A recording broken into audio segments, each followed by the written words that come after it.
Have you ever gone online to buy magic cards and found yourself wondering where's actually the best place to buy from? Today, I'm going to walk you through the top 5 places I personally use to buy my magic singles here in the UK and why I choose one over another.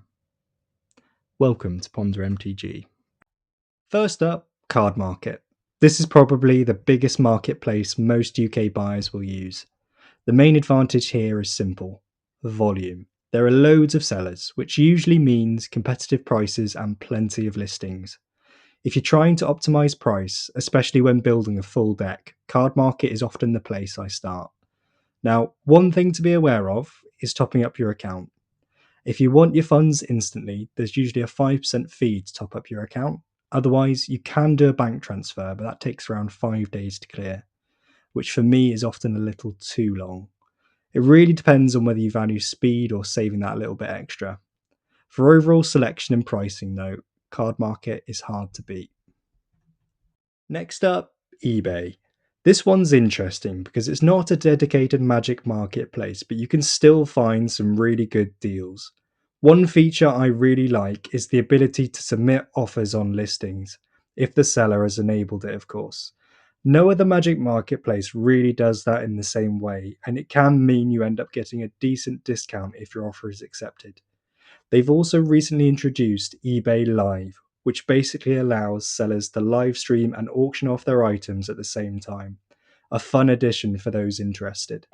I wouldn't rely on eBay for building an entire deck all at once, but for picking up individual cards or hunting for bargains, it's definitely worth checking. At number 3 is Mage Cards.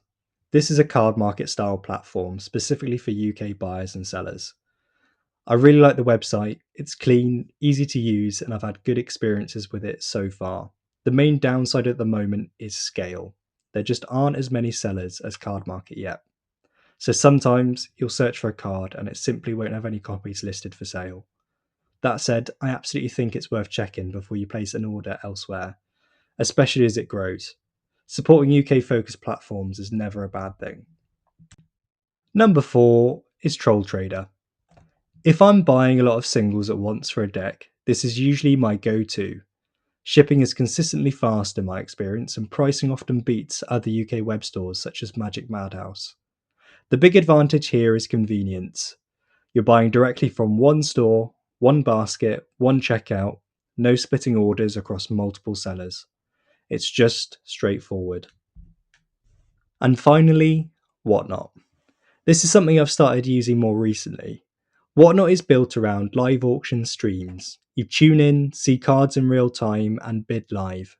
It's actually genuinely quite fun. All the sellers I've come across have been really friendly and are often happy to look through their collections if you're searching for something specific. The downside is that most sellers don't list their inventories outside of live streams, so availability can depend on timing.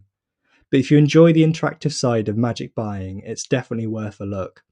And if you do decide to try it, I've put a referral link in the description below, which will give you £10 or more credit to use on your first purchases.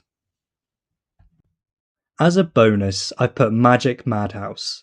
In my experience, their singles pricing is often a bit higher than the other options on this list. However, they do stock a much wider range of products, things like playmats, deck boxes, and accessories. So if you're placing one big order and want to grab a few extra bits at the same time, it can make sense. And if you're a blue light card holder here in the UK, they do offer 5% off, which is a nice little bonus on top. So those are my top places to buy magic singles in the UK. There isn't one perfect answer. It really does depend whether you prioritise price, speed, convenience, or supporting certain platforms. I'd really be interested to hear where you tend to buy your singles from and whether there's anywhere I've missed on this list. If you enjoy this kind of content, feel free to subscribe and I'll see you in the next one.